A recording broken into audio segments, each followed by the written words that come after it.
melakukan CT scan nih terhadap Natasha gitu. Dan hasilnya itu cukup mengejutkan ya, bahwa ia itu harus menjalani kraniotomi ataupun proses pembedahan otak dengan cara membuka atau membuat lubang.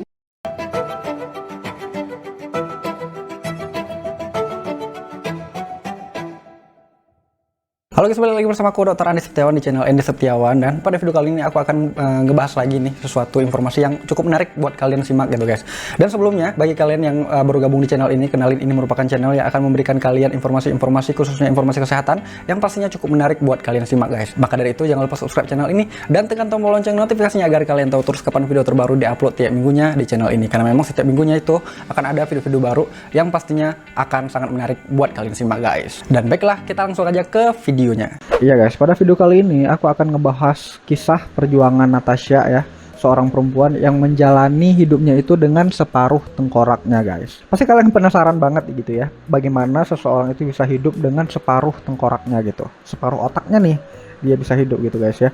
Jadi bagi kalian yang penasaran bagaimana kisahnya, bagaimana ceritanya, baiklah kita langsung aja ke videonya. Ada sebuah kisah nih yang cukup sedih sih sebenarnya ya, yang cukup haru juga ya, dari seorang instruktur seni bela diri yang bernama Natasha Aliena Gunter. Ia terpaksa menjalani hidupnya dengan melepaskan separuh tengkorak yang ada di kepalanya guys. Dimana tujuannya itu adalah untuk menghentikan infeksi sinus yang menyebar di sekitar otaknya guys. Jadi akan bahaya banget juga ya buat dia bila otaknya itu tidak diangkat gitu. Karena memang ya otaknya itu sudah tidak bisa berfungsi secara maksimal lagi ya, karena adanya infeksi yang ada di sekitar otaknya gitu guys ya. Dan sebenarnya juga kisah Natasha Gunter ini yang berjuang melawan infeksi sinusnya itu juga dibagikan nih di akun media sosialnya gitu. Dia menceritakan pengalaman-pengalamannya selama dia itu mengidap penyakit yang menginfeksi otak dia gitu guys, hingga dia itu menjalani operasi pengangkatan otak dia gitu guys ya. Sepanjang 2021 kemarin ia mengalami infeksi sinus sampai 6 kali berturut-turut gitu. Obat-obatan yang dia konsumsi juga tidak begitu membantu untuk menangani infeksi dia gitu ya. Dan di akun media sosial juga dia menceritakan gejala-gejala yang dialaminya, seperti misalnya muntah dan juga mengalami migrain yang cukup mengerikan yang dia rasakan gitu guys ya. Hingga pada tanggal 12 Desember 2021 kemarin, orang tuanya itu menyuruh untuk melakukan CT scan nih terhadap Natasha gitu. Dan hasilnya itu cukup mengejutkan ya, bahwa ia itu harus menjalani kraniotomi ataupun proses pembedahan otak dengan cara membuka atau membuat lubang di area tengkoraknya, dengan tujuan untuk melihat dan juga mengobati berbagai masalah yang terjadi di dalam otaknya guys. Dan setelah di CT scan ya, di malam itu juga Natasha itu langsung menjalani operasi otak ya, pertamanya pastinya ya. Ini merupakan operasi pertama Natasha, dan operasi pertamanya itu langsung operasi otak gitu. Jadi ya cukup bikin Natasha shock juga sih di awal-awal sebenarnya gitu ya. Cuman ya mau bagaimana lagi, karena apabila dia itu menunggu lebih lama lagi, ditakutkan infeksi yang dialami itu akan makin parah gitu guys. Jadi ia pun menjalani operasi kraniotomi ya. Dan selama operasi dokter mengangkat tulang area tengkoraknya karena ya mengalami infeksi yang cukup berat ya, infeksi strep dan juga sinus dalam jumlah yang cukup besar gitu.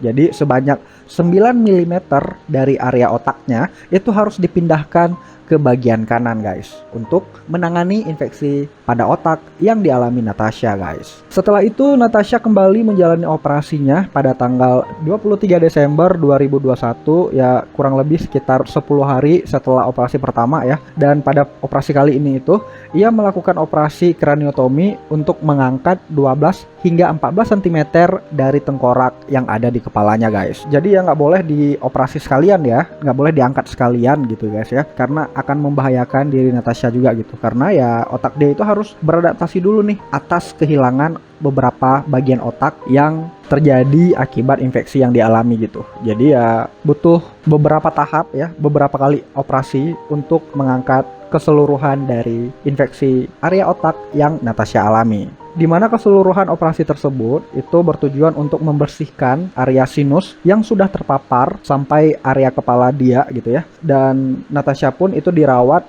inap selama 5 minggu di rumah sakit ya, dimulai dari awal dia melakukan operasi hingga keadaan Natasha itu mulai stabil gitu guys.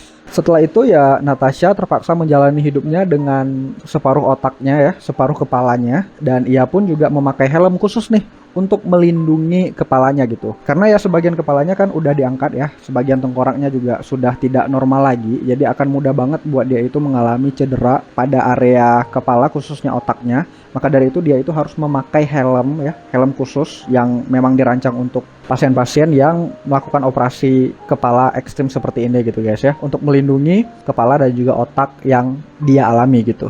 Dan selama menunggu bulan April dan juga Mei untuk mendapatkan tengkoraknya kembali ya, Natasha pun itu harus memulihkan energi dulu nih, karena ia kehilangan banyak pergerakan pada area kaki, tangan, dan juga bagian lainnya ya yang ada di tubuhnya. Ya mungkin juga karena efek samping yang dialami karena operasi otak yang dia lakukan gitu. Ya sebagaimana yang kalian tahu ya, dimana pergerakan tubuh kita itu ya dikontrol oleh otak gitu guys. Jadi apabila otak kalian itu mengalami masalah, apalagi seperti Natasha ini sebagian otaknya itu sudah diangkat, otomatis ya pasti organ-organ yang lainnya itu pasti akan merasakan efeknya juga gitu guys. Selain itu juga Natasha melakukan terapi wicara ya selama 2 kali seminggu ya.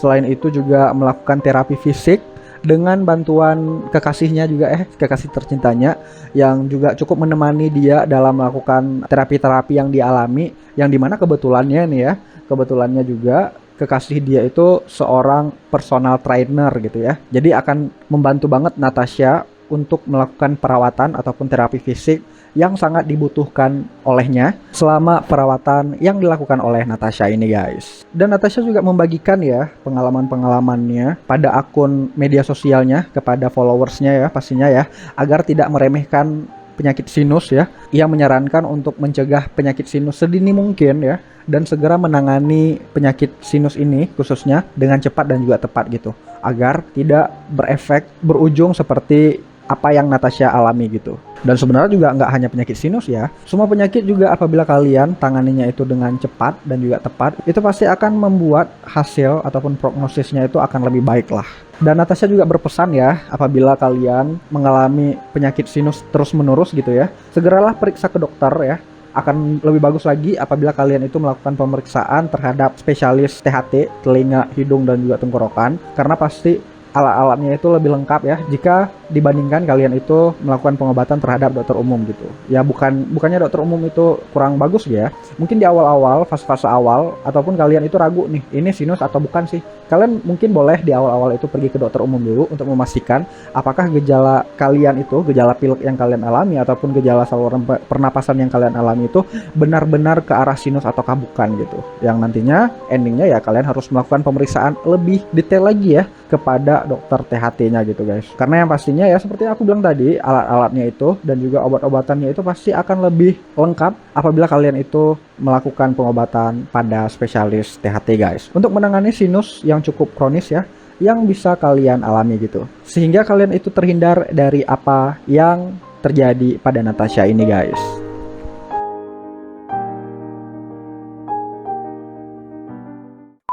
Oke, sekian aja video kali ini ya. Semoga kalian, semoga menghibur kalian, dan sebenarnya juga kalian bisa komen di bawah seputar video kali ini. Dan juga apabila kalian punya ide-ide untuk video ke depan, kalian bisa juga komen di bawah aja guys. Dan seperti biasa guys, kalian bisa like video ini jika kalian suka, cuekin aja jika kalian nggak suka, share ke teman-teman kalian yang menurut kalian butuh tentang informasi yang ada di video kali ini. Subscribe juga channel ini dan tekan tombol lonceng notifikasinya agar kalian tahu terus kapan video terbaru di-upload tiap minggunya. Follow aku juga di Instagram @dr.aniseptiawan, karena aku juga cukup sering ya berbagi informasi di Instagram juga guys. Oke, sekian dan terima kasih. See you next video. Bye bye.